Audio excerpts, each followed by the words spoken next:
Hi everyone, I hope you're doing well today. I have 4 moody and elegant Christmas projects for you today, so sit back and enjoy it.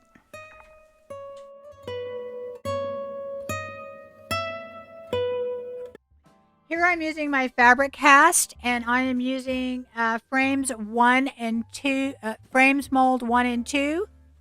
These are older molds by IOD, but they're still out there. I do have a few of these in my uh, on my website and in my stores, but not many. So I think one of these is out of stock. I'm not sure which one it is, but I do have both of them out of stock at IOD. But I have both of them in my on my website. So anyway, I am going to go ahead and pour these with the fabric cast, which is it works a lot like the amazing casting resin, but it does cure faster, so you have to be prepared for that. So that is one of the things that I did not do. You're going to find out as I poured way too much. I made way too much, which is fine, but I usually always have extra mold sitting by, and I didn't this time, so I had to get up, go get a mold, put it down, and by the time I did, it was already curing, and I had a big chunk of these that I had to throw away because they were fine on my frames, but I had some tapers that I put on there, and they didn't turn out too well because it started curing. So you do have to be prepared with these. So what I'm doing is on the frames mold, there's one frame that does not have a back, and we're going to make a back for it. So all I did is I taped this down after I took it out, and you take the middle portion out. It has another mold in there. And I'm just taking some more of my fast curing resin. I taped down the sides. I put it on the back of one of my molds. You could definitely just use a silicone mat. And I let that dry, and it gave me a back. And so now what you see me doing is on these frames molds, 3 of them, I'm going to be using bronze metallic. And this is by Dixie Belle. And this is not just a regular bronze metallic. This is a patina that we do put a spray on here. And I'm going to go ahead and paint these. And the way that these work is that you have to do 2 coats. You put 1 coat down and let it dry. And then you put another coat on top of it. And that's when you put your liquid on there that basically gives it the patina. But you have to do that while it's wet. So we're going to go ahead and do 1 coat. And actually on the back, the way the molds work is that they have a texture to it. And so they take the paint really, really well. So this only takes the 2 coats. But you'll see me do the back of these also because like I said, I care about the back. I want the back to be, look good too because it flips around in the tree. So that actually takes like 3 coats because you put your first coat on and you have to have something grab onto. And then I do another coat. So that's what I'm going to do on these. And there you see my mold that I took out that I went ahead and made a back to. And all I do is I just kind of pull off the extra pieces with my hand or I cut it. And if you have any stubborn ones, I just use some pliers and chip it off. So now what I'm doing is I am using the gold metallic. I mean, not gold, copper, excuse me. And this one is made by Modern Masters. Both of them work equally as well. I don't have a favorite, but I think the Dixie Belle might be a little less expensive because you get a little bit more in the jar, but they work exactly the same. And I intermix the patina sprays, and they both work on both. What it is that you have a mixture that activates the copper. They have real copper in here and real bronze, and so it activates it. And they both work basically the same. It's just a chemical reaction. So now I'm going over the bronze with another coat, and it's still wet. And I showed you I'm using the Modern Masters green patina, and I put it in a separate cup, and I'm taking a brush and I'm just going to go ahead and put that patina on there while the paint is wet. That's the key, guys. It can work a little bit when the paint's dry, but it works a lot better if you do use it when the paint is wet. That's why you do 2 coats. I have done it with 1 coat before, and it does work, but it does not work as well. So, depends on what you're looking for. And what you're going to find when I do this, I'm making sure that I put the patina in the middle of all of these frames, because you will see that when I put the transfers on, not all of them cover the whole back. So you'll be able to see the back, and I want it to blend in with the rest of the frame and look good. And that's why I do that. So now I'm putting my second coat of the copper on. And yes, I know it looks really bright, but don't worry, we're going to fix all that later. So we're going to go over this. Let me tell you, if you don't have the frames mold for Christmas ornaments, you gotta get those, because you could do this whole process that I'm doing and put pictures of your family, your animals, your pets, your grandkids, your kids. It is, you just definitely you want to get these because I think they're a must-have, and they're just so much fun. And I even thought would be really cute to make, everybody's doing the gallery walls for the moody look. You could do a whole gallery wall with these frames, just a little portion. I think it'd be really, really cute. Like in a small area, like a bathroom or something. It'd be really cute. So now I'm taking the blue patina and I'm going over that with the copper. And trust me, they don't dry that color. The blue patina works really good with the copper because it gives it that very turquoise look, that you see in copper. And I do mix the different patinas. In fact, on this one, I take a little tiny bit of the green as this blue is drying, and I mix in I just put a little bit on top of it that I don't show you, but I do mix them a lot. So now I'm using Crimson Velvet, and this is a gorgeous, gorgeous, moody looking transfer set. This is so in. I'm telling you, IOD they just nail it. They know, they stay on top of the trend. They stay on top. Anyway, so I am taking a little of the my bronze gilding from Dixie Belle, and I am going over this entire thing with my finger, and I am toning down some of the green, and I'm also going over the gorgeous detail in this casting. Absolutely gorgeous. They're all beautiful. They just have a lot of detail. And by bringing in another color and metallic, what that does is it really, really highlights all of the beautiful detail in there. And just having another color is great. Now see all that green on my fingers? My fingers turn green. That's actually not coming off of the actual castings. What happened is I had it on my fingers, and as I touched the spray, it actually turned that color on my fingers. Okay, that's not actually coming off from the ornament. So what I'm also doing here is this is the copper, and I am taking my brush that has just a little bit of copper left on it, and I am dry brushing over the copper to kind of tone it down a little bit, because what'll happen a lot of times is you can't really control how much patina you get. And if you want to kind of take a little of it off, you basically just take the copper or the bronze or whatever you're using and dry brush over it. And it picks up all of that copper. And then you have all of the patina in the low portions of it. And that really, really helps make it pop. So now I'm starting with my different transfers that I have picked out.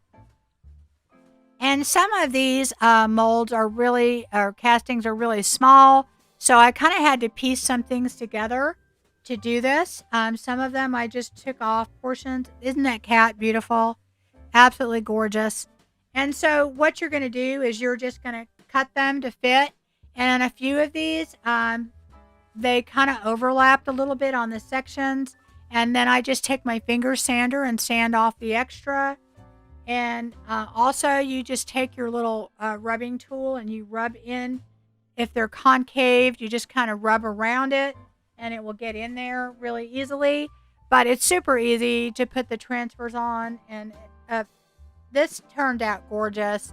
Like I said, I just think this would make a great gallery wall too, not just ornaments. But anyway, I'm going to go ahead and be putting all these transfers on, and you can just sit back and watch.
So after you put them on and burnish them all, I am taking again my polyacrylic gloss, and I'm going over just the portions where I had the transfers. I'm leaving my patina the way that it is. It is you don't there's no reason to seal it, and a lot of times when I find if I reactivate it with anything wet, it some of the patina goes away, so I don't want to do that. So I go all over all of them with the polyacrylic, and that gives them a nice shiny finish. And now what I'm doing is I am just taking a jump ring, and this is a larger jump ring, and I'm putting a tiny bit of my glue on there, and I am laying the jump ring in the glue, and it has a spray that basically makes it instant drying, and that's what I like about it. And so that gives me a big enough portion on top, and I'm adding this gorgeous burgundy velvet ribbon to all of them, and I think these turned out great.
I love this flip because I think it ends up looking so high end at the when I'm done. Tell me what you think. So this is again, I've got this for 75% off. I didn't even pay the $3. So what is that? $1? Paid $1. And this is actually a heavy metal frame that has kind of a bronze look to it. And so I am taking pieces from the Oak Leaves and Acorns, is the new release, and I am looking for just a couple leaves to put on there, uh, just to add that to the frame. And it has kind of like a basket weave to it. It's a very heavy frame. And anyway, what I'm doing is I'm heating up these castings, and I had cast these quite a long time ago. So what you do is just heat it up with your heat gun. I put a little of my, what is it, Fix-All or whatever. It's basically the same as E6000 that I got from the Dollar Tree. And I'm going to put that on the back of my casting. And I take a little bit of my hot glue, and I always use the Gorilla hot glue because there's a huge difference. And the hot glue is to help keep it down while it's drying. And I hold it down for as long as it takes for the hot glue to completely dry, because you want that bend to stay in place, because we've got this conforming to the top of that frame. So I just kind of hold it down and wait for the hot glue to be completely dry. And then what will happen is the other glue will, within an hour, be completely dry. So for right now, though, for our purposes, the hot glue does two things. It holds it down, so it doesn't bend back. Your casting doesn't bend back. So again, I heat this up with my heat gun, making sure that's done. I heat it up pretty good because you want to be able to get that to be a little flexible. It doesn't have to bend a lot to fit on this frame, but it is a little bit curved, and I want these to kind of curve with the frame. So, and I know that it will. Now, if you were going about, on a round, something really round, you would probably want to use some clay, but I wouldn't use a clay on something like this. See how we have it sticking up there, sticking out, that piece, because if it's not supported by anything, your clay could break eventually, whereas this resin is not going to break. So again, I'm doing the same thing here. I'm holding it down. And then after that dries, I am taking Fusion Bronze Metallic. It's very close to the color of this frame already. And I am going to go ahead and paint over those leaves. And the detail in this mold is fantastic. And I had to really help, stop myself and not putting a whole bunch of stuff on it. I think the simplicity of this with that kind of weave on the frame just really makes it look super high-end. And honestly, I could have just left it with putting this bronze metallic on. I have to say that these metallics, they dry super shimmery and they look like metal. They just look like metal.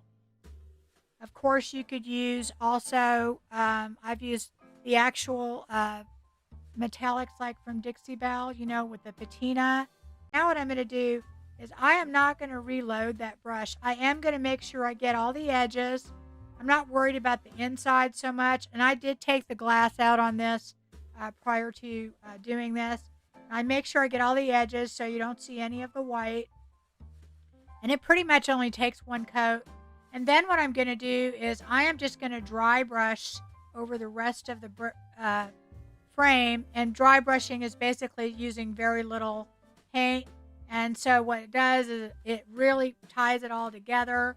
And I think that you could definitely stop at this point. I put a patina on this later, but I do think that I could have very easily stopped right here. And it's absolutely beautiful. And you would have to do nothing else to it. And it does look really, to me, super high-end. I love it. So anyway, I do that. And I go around the sides. And this frame really did need like a freshen up. It was kind of like worn. And so if you see stuff like that, just pick it up, because look at that already. It looks really super cool, I think, with just those two little leaves on there. So I'm just making sure that there's no white showing anywhere uh, before I go on to the next step. And that's just really just, I'm not concerned about the inside of the leaf. If you wanted to, you could paint the inside. All right, guys, so here's another one that, you can get this, but it will cost you. Not as much as Holly Glen, but it'll cost you. This is Very Merry Christmas. And I am taking one of these little fairies, and I'm taking the glass portion of this to use to let me figure out what I am going to cut out. If you've ever wanting to do that on a picture, use the glass part, then you can see exactly, what it is that you're cutting. So I'm going to go ahead and take that portion of it, and I have taken some, this is just some white, actually it's a white mailer, and I'm just taking a portion of it because I am going to go ahead and put this on the white mailer, rather than just, this frame has like a backing, the kind you flip open, and I'm just going to put it on here because maybe the person who gets this may want to, they may want to use the frame for something else. So this is all one piece, so it comes off real easily, and I didn't put it on perfectly, but that's okay. And we're going to go ahead and just trim that. Now I'm going to take that transfer, and because it's all one piece, it comes off really, really easy. And, I didn't have to seal anything or do anything because it's just going, you can transfer on paper or glass really easy, guys. Material, drop cloth, whatever you want. It does. Transfers work really well on that. So see how beautiful that is? So now, of course, I clean my glass really well. I use alcohol to clean it. And then, but before I even do that, guys, I put some patina on this. And I don't know what I did with that footage. That just kind of went away. This has been the weirdest video. But I took some patina from Finnabar. And it is just kind of a little bit of a patina, kind of a turquoise. And I just took that on my finger and went over it. And then I used some bronze glaze.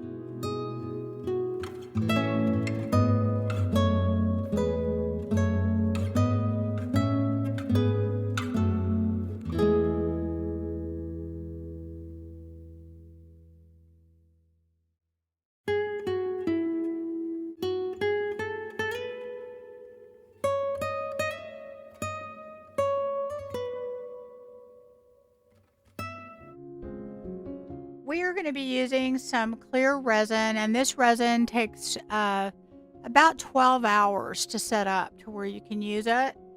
And it's, again, 50% part 1, 50% part 2. I definitely use gloves on this because this stuff is a little bit more tough to get off your hand if you get it on, etc. And it's probably a little bit more caustic. So I do 50-50. I'm doing it in a cup, 2 cups. And I go ahead and I use alcohol when I'm using a clear resin. I spray it, just regular old rubbing alcohol that I get from the Dollar Tree. And I spray my mold with that because what that does is it eliminates the bubbles. And I have found that it totally eliminates bubbles. So I have not used a release agent on mine. I know people are doing that, and I bought some, only I can't seem to find it. So I haven't had a need to use it yet, but I have heard people say that they are using a release agent because they've had problems with getting some resins out of their mold. I guess maybe the ones I'm using it's not causing a problem. And also I use the alcohol. Maybe that makes a difference. So anyway, you do need to mix this a little bit more, and you'll see that it gets bubbles sometimes. But anyway, I spray my mold with the alcohol, just with the regular spray bottle. And of course, I mix it really well.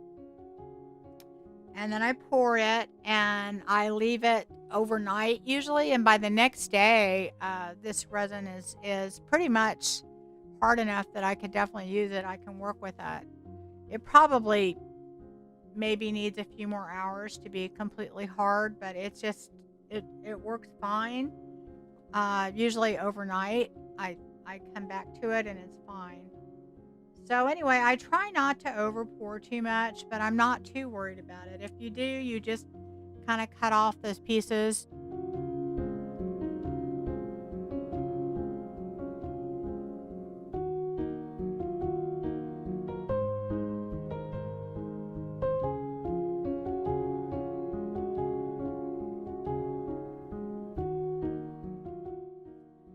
So now I am looking at my decoupage sheet with these beautiful churches on it, and we're going to be using these churches to fill in two of these. And there you can see the little pieces of snow. What I did is I didn't show you that, but on the resin, after I poured it, I sprinkled some of that little snow that you get in a bag. I just put just a few little pieces in there, and they're kind of they lay kind of in the back of the mold, and so they'll have like a little snowy look on it.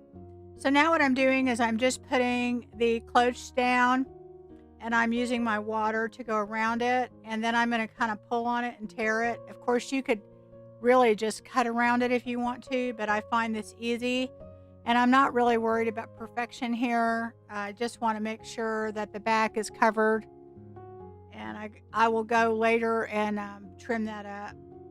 So to me, that's just a really easy way to do it. Now, one thing that you'll see is in the front of these cloches, they're kind of cloudy. And that really has more to do with the mold than it has to do with the resin. But all you have to do to clear that up is to put some sort of clear acrylic or clear top coat on it, and it'll clear it up. And all I did there is I just took my polyacrylic and I painted it on the back. I like using polyacrylic because it dries perfectly clear, and I used it as my decoupage medium and decoupaged the back. And I'm going to do the same with this other one. These churches fit in there perfectly, and it's just beautiful. It has kind of like a snowy blue background, and of course we used the big one earlier.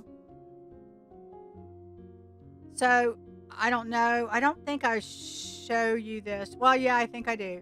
So I paint the back with the polyacrylic. I go ahead and put my picture down so I can kind of, see it. And it's still cloudy on the outside.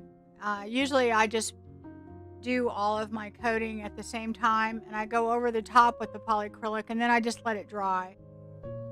So now all I'm doing is I'm using this decoupage paper that has this wonderful snowman scene, and you'll notice it's a lot smaller than the space on the cloche, but that's okay because we're gonna fill all that in. So we're gonna go through the same process of using our polyacrylic to glue. You can use any kind of top coat that you want, and I'm using that to put it on the back, and then I'll glue it on with that, and then I'll put some over the back, and I'll also paint the front so it clears the resin. So now all of my pieces are dry in the back, and I'm going to make sure that I paint the fronts with the polyacrylic, and you'll see a major difference once you put your clear coat on the front. You'll be able to see right through those cloches. See? So now that they're dry in the back, I am going to go ahead and paint the back of these. And I'm using Raw Silk by Fusion because it already has a primer and a top coat on it, and I'm coating the whole back. And you really can't necessarily see the white on two of them, but on the one that had the Santa Claus, it basically fills in the background. And what it does for the other ones is it makes the decoupage paper pop. So it's kind of an important step to paint the white on the back. And what I don't show, I think, is I did sand off any of the extra decoupage paper with my sander after the polyacrylic that we used to glue down the decoupage was dry. And now I'm just using several different metallic gold, French gold, pale gold, antique silver. So I'm just going to go over that, all of the raised portions, which is actually way easier than you think. This one's the most detailed, and I actually two-tone it and put two different colors down with it. So the pale gold and the French gold. And I actually just do that, and then I take some rub and buff and go over it afterwards.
So after I get the metallic colors down, I'm using different colors of rub and buff. Here I'm using black on top of, I used Fusion's silver. Let's see, what did I use? I used brushed steel, and then I went over it with black.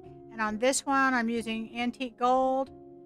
And after I get done with all of that, I'm taking different colors of metallic paint. Here I'm using Fusion's bronze to go over the back. And I'm doing that just to make the back look a little bit more dressy. There's no real particular reason. You could definitely skip this part because I've already gone over it with the white. But I'm just doing it so that the back of the ornament looks nice. I mean, you could, like I said, totally skip it. The white is already on there and that already made it pop. So here I'm using the brushed steel. I just tried to coordinate the color with the front of the ornament. So now what I'm doing is I have my super glue that I put on there, and I have this necklace bail that I got off of Amazon. I'll try and link those, guys. If I forget, please let me know. And you just put a drop of glue and you lay that bail on, and then it has an accelerator that's in a spray.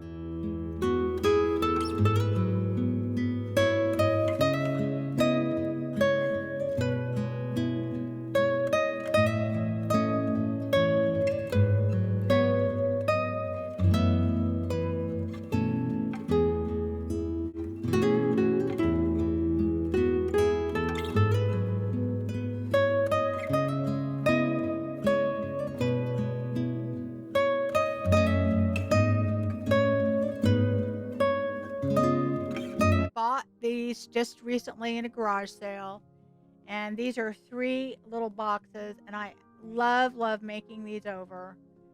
And they, it's kind of like a 90s folk art look to it. Nothing wrong with that, but we're going to go ahead and make these over and use the inlays.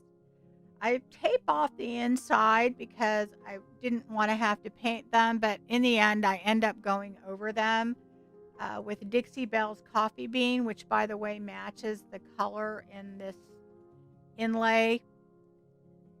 So I'm going to go over this with several coats of the same color. I'm using the same thing through the whole thing. Drop Cloth by Dixie Belle. My goal is to use up this entire jar of it, and I end up doing that. I have a tiny bit left. I do think with this dark color like this that I should have used a primer, because some of it does bleed through and I have to go back in and fix it. And had I used a primer, I would not have had to use so many coats. But anyway, I go ahead and I do the tops and each one.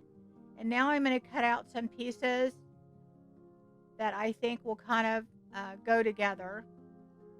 There's so much in this inlay pack, just a lot.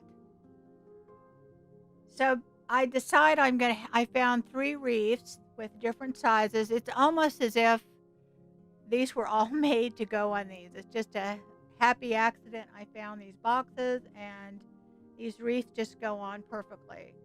So after all of your coats of paint are completely dry, you want to go over it. The process is the same. You're going to get bored watching it, but anyway, I do want to show you that because I do have some issues with things, and I want to show you how I fix it and how I deal with it. So you put your wet paint on, I spray it, I put it down, and you do have a little maneuvering room here. Although I will say, because I wet my inlay, there is always a chance that I can smear the paint, which even if you just wet your piece, you are putting water on paint, so you can have an issue with that.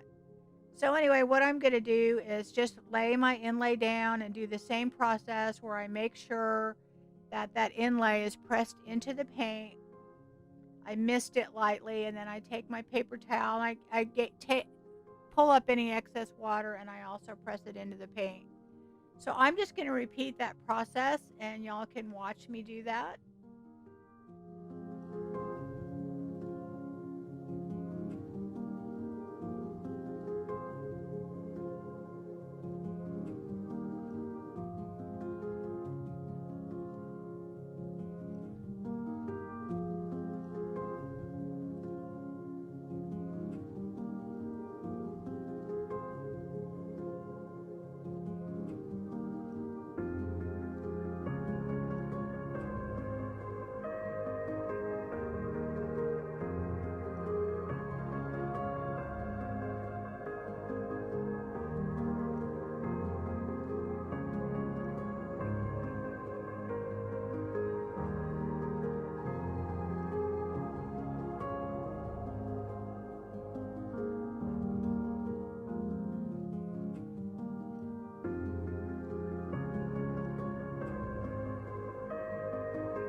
So as I'm doing this one, if you'll watch, I actually smear the paint a little bit, and there it is right there. And let me show you how I fix it. I just wipe it off with my paper towel, and I go and I paint over it, and I just press that inlay in just as if I didn't do that, and it will turn out perfect. So that is how you would fix that. It's not a fail. There's a way to fix just about everything. So, and then you just go through that process. So now that they're all dry, we're going to do the removing the inlay part. And on this one, I want to show you what happens when you're impatient and you do not allow that water that you misted on top to penetrate that paper. Now, if you notice, I'm taking the other pieces and I'm misting them and I'm letting them sit for a while I'm working on this one. And I don't have the problem that I have with this one because guess what? I waited. I had the patience to wait for the water to penetrate.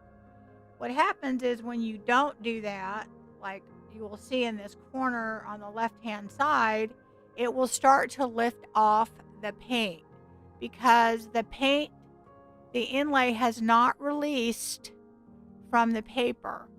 And that's why you're spraying that water on, is you're wanting it to release from the paper. So I keep misting it and working it. And if you do, when you're doing your inlay and you find that resistance, you can always spray it and let it sit for a minute. But I just didn't have the patience to let it sit long enough.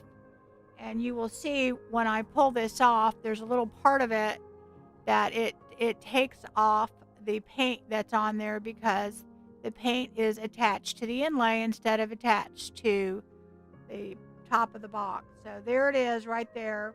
But that's okay. I've done this enough to where I know I can fix it. So I'm going to go ahead and proceed. So I go ahead and I'm fixing some of the paint came off of the middle of the box also. It pulled it. I did not get enough water in the middle, and so I probably got enough water. I just didn't wait long enough, really. It doesn't take a lot of water when you mist it. So what I'm going to be doing is I'm cutting out a portion of the inlay that is messed up on the actual inlay, and I'm going to re-put it down. And all I'm going to do is go through the same process that I would normally go through. I'm adding paint to where I want to lay this down, and I'm just layering it on top.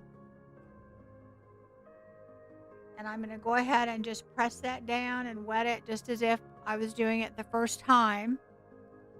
And that will fix the problem. Now, I probably should have added an additional piece and kind of in the corner, but I didn't do that. I embrace the imperfection of these inlays. To me, that's what makes it look so beautiful and so vintage, so gorgeous. French country is the imperfection. Now I'm going around the edges just like I did before on the tray, and I do this on all of them so that I can just blend those little edges in that you get from the inlay. And I had already missed this and let it sit for a while. And this is why these come off so perfectly, because I took the time to allow that water to penetrate through the paper. And you will see, if I get any resistance, I spray the water and I wait. And I just pull them off and they turn out perfect.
As I'm pulling this one off, what you will see is that a little portion of it that started to lift off the paint, but I waited and I added a little bit more water, and then I'm going to go over that with some paint and make sure it goes down. And we'll put several coats of top coat on this, so it'll eventually uh, go down, no problem. Now here's the piece that I kind of fixed, and you're going to take it off just like you would any other, and there's a couple pieces on there.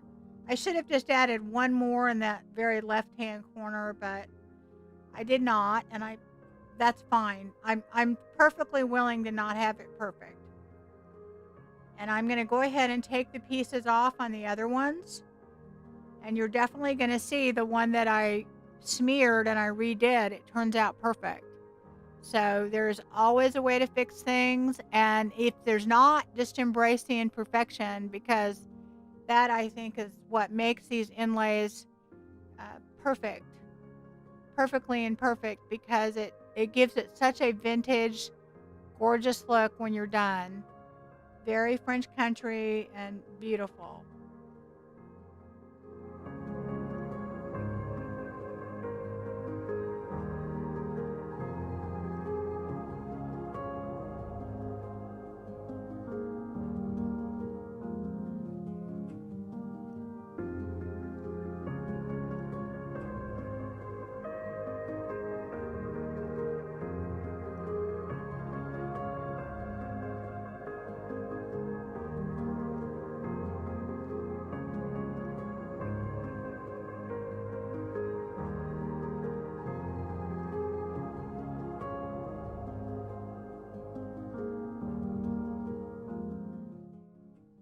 So here's the one that's smeared, and you will see that it turned out absolutely perfect when we re-put it down. And one thing also is you want to lay all of these pieces of inlay flat and allow them to dry, because you can use them about 3 times. So you definitely get your money's worth out of these. And I actually love how they look the second and third time, because I love that, imperfection and that light look to it. So anyway, I just keep going through the process, and it is basically doing the same thing over and taking your time, allowing the water to sit on there. If you feel any resistance, you spray it and wait.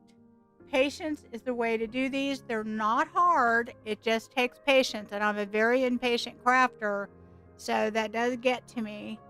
It does cause some problems for me.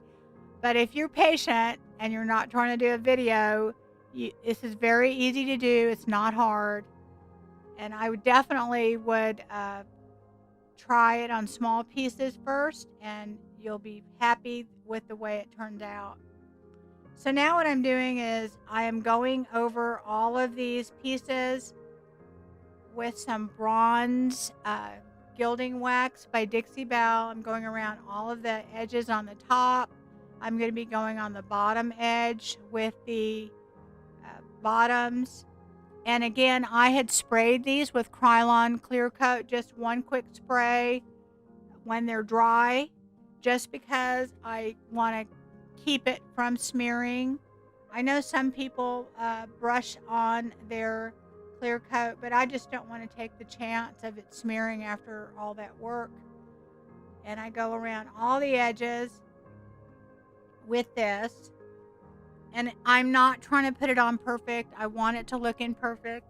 The look I'm going for is very vintage, like this has been around for a long time, that it's been painted a long time ago, maybe several times. And now I'm going over this with that Van Dyke Brown by Paint Couture and the Extreme Guard flat coat on all of these when I'm all done, and then I'm finished.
that's it for this video. If you happen to need any IOD, Fusion, Paint Couture, Pen Art, Sweet Pickins Milk Paint, JRV products, recycled decoupage or decoupage paper, you can get that on rehatchdesigns.com. The link will be in the description. $50 free shipping and then $9 flat rate shipping. And I will see you again on Wednesday. Bye-bye.